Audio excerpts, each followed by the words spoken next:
Mumbai airport पर बड़ा हादसा टला है। मुंबई एयरपोर्ट पर दो विमान के विंग्स आपस में टकराए। एयर इंडिया और इंडिगो विमान के विंग आपस में टकराए। एक विमान उड़ने को तैयार था, दूसरा लैंड हो चुका था और दोनों विमानों में यात्री मौजूद थे। फिलहाल जानकारी मिल रही है कि सभी यात्री सुरक्षित हैं और डीजीसीए ने मामले पर एयरलाइंस से रिपोर्ट तलब की है। आखिर इतना बड़ा हादसा हुआ तो कैसे हुआ? अब देखिए मुंबई एयरपोर्ट पर कैसे हुआ हादसा, जरा इसके बारे में भी आप जानकारी ले लीजिए। एयर इंडिया का विमान उड़ान भरने वाला था। AI 2732 उड़ान भरने के लिए तैयार था। कोयम्बटूर जाने के लिए विमान रनवे पर पहुंचा और इंडिगो की हैदराबाद मुंबई फ्लाइट लैंड की इंडिगो का विमान 68 टैक्सीवे की तरफ बढ़ रहा था। तभी दोनों के विंग्स आपस में टकरा गए।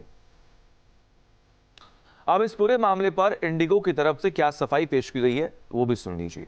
तय प्रोटोकॉल के मुताबिक संबंधित अधिकारियों को तुरंत सूचित कर दिया गया और मामले की जांच की जा रही है। ग्राहकों, क्रू मेंबर्स और विमान की सुरक्षा हमारी सर्वोच्च प्राथमिकता है।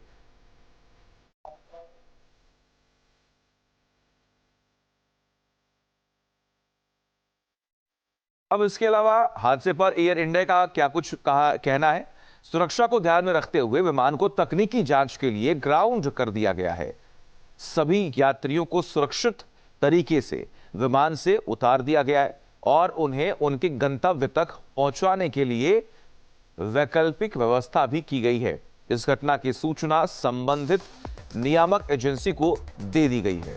अमेरिका से ट्रेड डील को लेकर एक्शन में विदेश मंत्री जयशंकर। वॉशिंगटन डीसी में अमेरिकी वित्त मंत्री से मिले एस जयशंकर। ऐसी जानकारी, दोनों देशों के बीच आर्थिक साझेदारी को बढ़ाने को लेकर चर्चा हुई है। ये बड़ी खबर आपको बता रहे हैं। 2 दिन पहले ही ट्रेड डील को आगे बढ़ाया गया और उसके बाद तमाम बड़े फैसले लिए जाने बाकी हैं और इसी को लेकर तमाम चर्चाएं हो रही हैं। इसी बीच में जानकारी मिल रही है कि विदेश मंत्री एस जयशंकर वॉशिंगटन डीसी में हैं और वहां पर अमेरिकी वित्त मंत्री से मिले हैं एस जयशंकर। जानकारी मिल रही है कि विदेश मंत्री एस जयशंकर वॉशिंगटन डीसी में हैं और वहां पर अमेरिकी वित्त मंत्री से मिले हैं एस जयशंकर।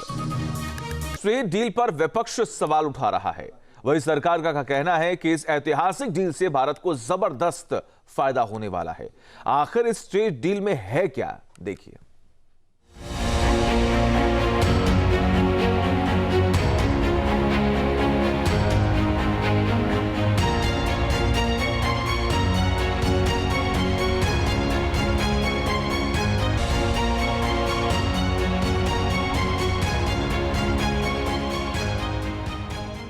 टैरिफ पर भारत अमेरिका के रिश्तों में जारी टेंशन दूर हुई है। भारत अमेरिका के बीच अहम व्यापारिक समझौता हुआ है।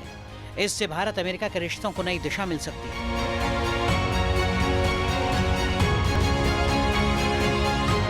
अमेरिकी राष्ट्रपति डोनाल्ड ट्रंप की तरफ से इस डील का ऐलान किया गया। पीएम मोदी ने भी इसका जवाब दिया और भारत की तरफ से ट्रंप को शानदार घोषणा के लिए धन्यवाद दिया। जाहिर है 1 साल से जारी टैरिफ का तांडव खत्म हुआ।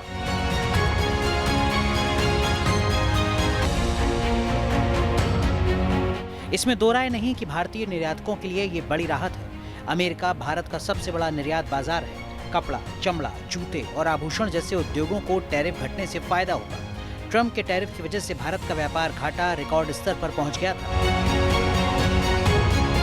एक्सपर्ट्स का कहना है कि डील बहुत जरूरी थी। भारत के तमाम एक्सपोर्टर्स ने पूरे मुद्दे पर राहत की सांस ली है। सरकार इस डील को ऐतिहासिक बता रही है। बहुत सारे लोग ऐसे हैं विपक्ष के जिनके चेहरे खिलखिलाए थे, खुशी मना रहे थे कि जब भारत पर अमेरिका ने टैरिफ बढ़ाया था तो खुश थे वो लोग। लेकिन आज जब सही मायने में खुश होना चाहिए कि यूएस इंडिया ट्रेड डील एक इतिहास रचने वाले हैं। इससे पहले mother of all trade deals European union के साथ हुई, इंग्लैंड यूनाइटेड किंगडम के साथ हुई, उन पर भी खुशी मनाने की बजाय विपक्ष प्रश्न चिन्ह खड़ा करता रहा। लेकिन सोशल मीडिया पर ट्रंप के पोस्ट की वजह से कई सवाल भी खड़े हो रहे हैं। टैरिफ कटौती में किन किन उत्पादों को शामिल किया गया है? ट्रंप की तरफ से जो जीरो टैरिफ की बात कही जा रही है उसका मतलब क्या है? वाणिज्य मंत्री पीयूष गोयल ने साफ किया है कि इस डील से भारत के छोटे उद्यमियों और किसानों को फायदा होगा। अमेरिकी तकनीक से भारतीय कृषि मजबूत होगी, लेकिन विपक्ष इन तमाम दावों पर सवाल उठा रहा है। नरेंद्र मोदी जी पर प्रेशर है। भयंकर प्रेशर है और नरेंद्र मोदी जी का जो इमेज का गुब्बारा है, जो हजारों करोड़ रुपए लेकर बनाया गया था, वो फूट सकता है। राहुल गांधी जी के नेतृत्व में कांग्रेस पार्टी और उनके मित्र पक्ष डीएमके, तृणमूल कांग्रेस, समाजवादी पार्टी, कितना भद्दा व्यवहार आज उन्होंने पार्लियामेंट में किया। माननीय अध्यक्ष जी की आसन तक पहुंचकर उनका अपमान किया। मैं घोर निंदा करता हूं विपक्ष की, राहुल गांधी जी की।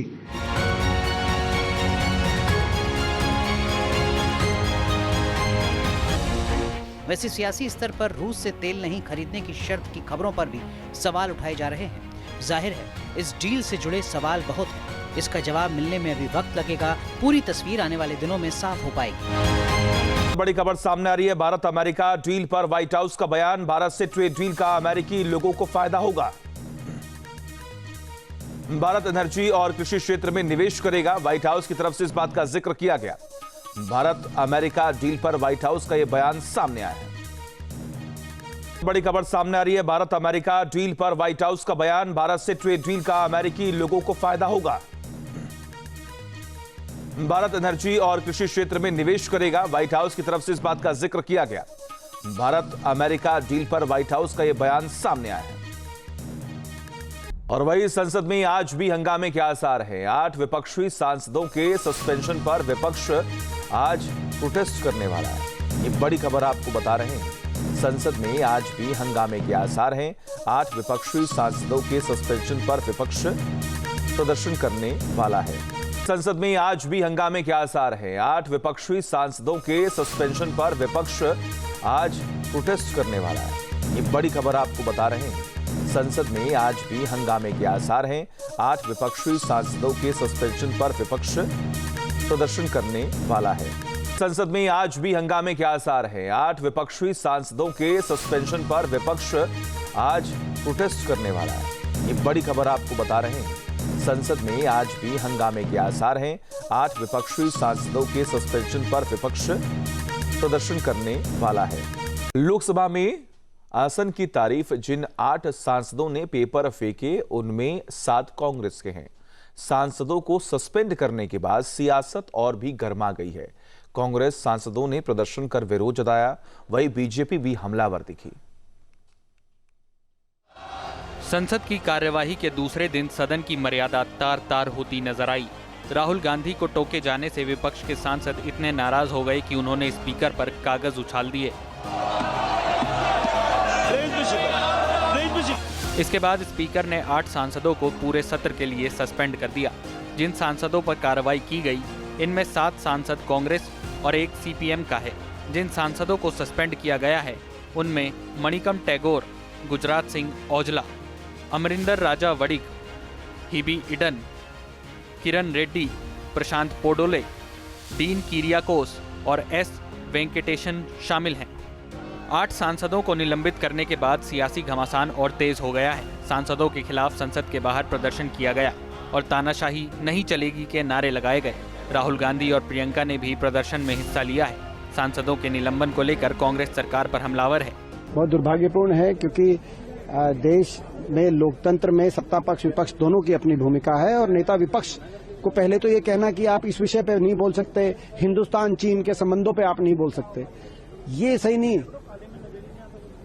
क्योंकि नेता विपक्ष को कोई विषय अगर देश हित में दिखाई देगा तो उस पर अपनी बात रखेंगे देश और सदन के सामने। सांसदों के निलंबन पर जहां विपक्ष सरकार पर गंभीर आरोप लगा रहा है, वहीं बीजेपी भी पलटवार कर रही है। आज इंडिया अलायंस और कांग्रेस ने फिर से बता दिया कि इनकी एक ही पहचान, कभी सेना का, कभी संसद का, कभी संविधान का और आज स्पीकर का अपमान। स्पीकर के पद को जिस प्रकार से डेनिग्रेट किया गया, कागज फेंके गए फाड़कर, उनको यार बोला गया, ये राहुल गांधी का ड्राइंग रूम है क्या? बहरहाल सांसदों के निलंबन के बाद सियासी घमासान और तेज होता दिख रहा है। इसी बीच राहुल गांधी ने स्पीकर ओम बिरला को एक पत्र लिखकर कड़ा विरोध जताया है। पत्र में उन्होंने पूरे घटनाक्रम को लोकतंत्र के लिए कलंक बताया है। पीएम नरेंद्र मोदी आज लोकसभा में धन्यवाद प्रस्ताव पर बोलेंगे। पीएम मोदी लोकसभा में आज शाम 5 बजे बोलेंगे। ये बड़ी खबर आपको बता रहे हैं, यानी कि आज शाम 5 बजे का इंतजार, जब पीएम नरेंद्र मोदी लोकसभा में आज शाम 5 बजे बोलेंगे। लोकसभा में धन्यवाद प्रस्ताव पर बोलेंगे पीएम नरेंद्र मोदी। पीएम नरेंद्र मोदी आज लोकसभा में धन्यवाद प्रस्ताव पर बोलेंगे। पीएम मोदी लोकसभा में आज शाम 5 बजे बोलेंगे। ये बड़ी खबर आपको बता रहे हैं, यानी कि आज शाम 5 बजे का इंतजार, जब पीएम नरेंद्र मोदी लोकसभा में आज शाम 5 बजे बोलेंगे। लोकसभा में धन्यवाद प्रस्ताव पर बोलेंगे पीएम नरेंद्र मोदी। तो लोकसभा में लगातार सदन कार्रवाई हंगामे की भेंट चढ़ रही है। राहुल गांधी के भाषण को लेकर कल जबरदस्त हंगामा हुआ। सत्ता पक्ष ने टोका टाकी की तो माहौल और भी गर्मा गया। विपक्षी सांसद इतने नाराज हुए कि आसन की ओर पेपर के टुकड़े उछाल दिए। फिर क्या हुआ, देखिए। संसद के बजट सत्र के दौरान लोकसभा की कार्यवाही लगातार दूसरे दिन भी हंगामेदार रही। नेता विपक्ष राहुल गांधी के भाषण पर जमकर हंगामा हुआ।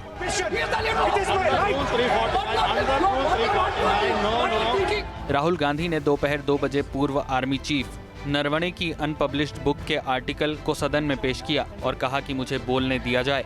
उनके ये कहते ही एनडीए के सांसदों ने टोकना शुरू कर दिया। राहुल गांधी 14 मिनट तक बोलने की कोशिश करते रहे। इस बीच हंगामा तेज होता गया। इससे पहले सोमवार को राहुल ने डोकलाम पर 46 मिनट तक अपनी बात कहने की कोशिश की थी। स्पीकर ने कहा था कि इसे रूल के मुताबिक किया जाए, तो अब मैं चाहता हूं कि ये जो आर्टिकल है ये ऑथेंटिकेट किया जाए। हंगामा बढ़ने पर स्पीकर कृष्ण प्रसाद तेनेट्टी ने राहुल को रोका और दूसरी पार्टियों के सांसदों को बोलने के लिए कहा गया, लेकिन राहुल के समर्थन में समाजवादी पार्टी, टीएमसी और डीएमके के सांसदों ने बोलने से इनकार कर दिया। विपक्षी सांसद नारेबाजी करते हुए वेल में पहुंच गए।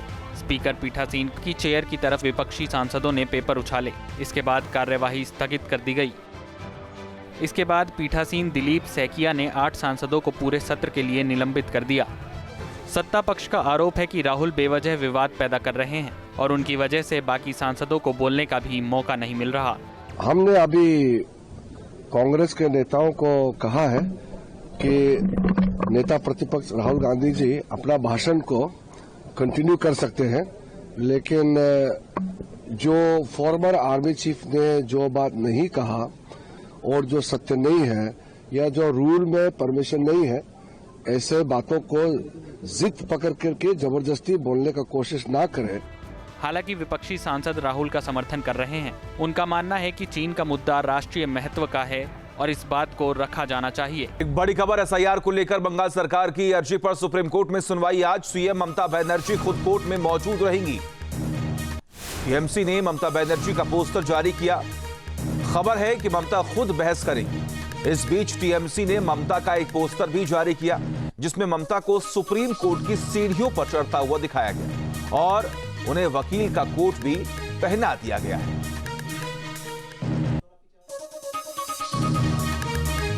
ये बड़ी खबर आपको बता रहे हैं। पिछले 2 से 3 दिनों के भीतर दिल्ली में काफी हलचल देखने को मिली। ममता बनर्जी इस वक्त दिल्ली में है और लगातार जमकर बयानबाजी कर रही हैं। उनकी तरफ से कई बार केंद्र सरकार को निशाने पर लिया गया और एसआईआर को लेकर तमाम बड़ी बातें उनकी तरफ से की गई। और ये तस्वीर जो आप देख पा रहे हैं, ये शेयर किया गया। जानकारी मिलेगी जब सुप्रीम कोर्ट में आज वो खुद मौके पर मौजूद रहेंगी।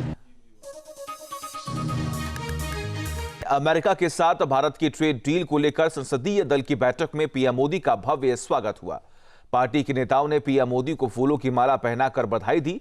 इस दौरान सभी नेताओं ने भारत माता की जय और वंदे मातरम के नारे भी लगाए।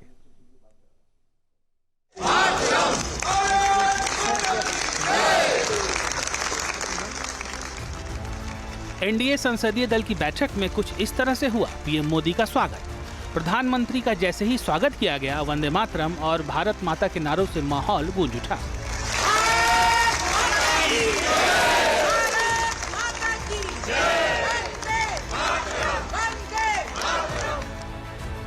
एनडीए संसदीय दल की बैठक के दौरान भारत अमेरिका ट्रेड डील को लेकर खासा उत्साह देखने को मिला। पीएम मोदी संसद एनेक्सी भवन में आयोजित एनडीए संसदीय दल की बैठक में पहुंचे, जहां उनका जोरदार स्वागत किया गया। बैठक में भारत अमेरिका ट्रेड डील को लेकर पीएम मोदी को सम्मानित किया गया।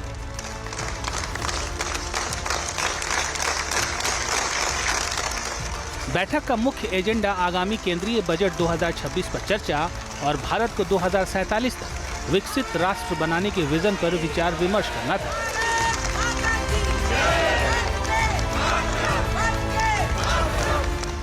बैठक में बीजेपी के वरिष्ठ नेता समेत एनडीए के तमाम वरिष्ठ नेता और सांसद मौजूद रहे। एनडीए नेताओं ने भारत अमेरिका ट्रेड डील को लेकर प्रधानमंत्री नरेंद्र मोदी को बधाई दी। नेताओं का कहना था कि इस समझौते से भारत को वैश्विक स्तर पर बड़ा आर्थिक फायदा मिलेगा और मेड इन इंडिया उत्पादों को अंतर्राष्ट्रीय बाजार में नई पहचान मिलेगी। बीजेपी के राष्ट्रीय अध्यक्ष नितिन नबीन का भी खास अंदाज में स्वागत किया गया। एनडीए की संसदीय दल की बैठक में पीएम मोदी ने अमेरिका के साथ हुई टैरिफ डील को बड़ा कूटनीतिक और आर्थिक कदम बताया। पीएम ने कहा कि आलोचनाओं के बावजूद सरकार ने धैर्य रखा और धैर्य का ही परिणाम है कि आज ये ऐतिहासिक डील संभव हो पाई। पीएम मोदी के मुताबिक इस समझौते से देश के लिए एक बेहद सकारात्मक माहौल बना है। यूपी के सीएम योगी आदित्यनाथ ने अपराधियों को लेकर फिर हुंकार भरी। विपक्ष के सवालों पर योगी ने साफ कहा कि पुलिस अपराधियों को गोली न मारे तो आखिर क्या करे। देखिए।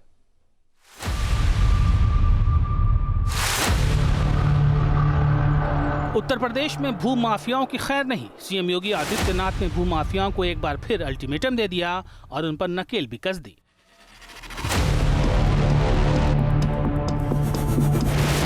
सीएम योगी ने कहा कि 2017 में जब हम लोग आए थे, उत्तर प्रदेश के अंदर कहीं जमीन खोजने पर नहीं मिल पाती थी, क्योंकि जमीनों पर लैंड माफिया ने कब्जा कर रखा था। हमने भू माफिया टास्क फोर्स गठित की और करीब 65,000 एकड़ लैंड हमारी खाली हुई। हमारे पास पहले से ही 25,000 एकड़ का लैंड बैंक पहले से मौजूद था। 2017 में जब हम लोग आए थे, उत्तर प्रदेश के अंदर कहीं लैंड ढूंढते हुए नहीं बनती थी, कोई लैंड नहीं मिल पाती थी, क्योंकि लैंड पर लैंड माफिया ने कब्जा कर रखा था। सीएम योगी ने लखनऊ में वैश्विक निवेशकों और उद्यमियों के महासंगम उत्तर प्रदेश फार्मा एनक्लेव 1.0 के कार्यक्रम में भी शिरकत की। इस मौके पर राज्य सरकार के साथ 11 कंपनियों ने MOU किया। इस मौके पर सीएम योगी ने कहा कि यूपी को अब तक 50 लाख करोड़ के निवेश के प्रस्ताव प्राप्त हुए हैं। सीएम योगी ने माफिया को भी सख्त संदेश दिया। उन्होंने कहा कि बहुत बार लोग टिप्पणी करते हैं कि पुलिस ने गोली क्यों मार दी, अगर पुलिस गोली न मारे तो क्या करे। बहुत बार लोग टिप्पणी करते हैं कि पुलिस ने गोली क्यों मार दी, अगर पुलिस गोली ना मारी तो क्या पुलिस गोली खाए? ये दोनों काम एक साथ नहीं चल सकते।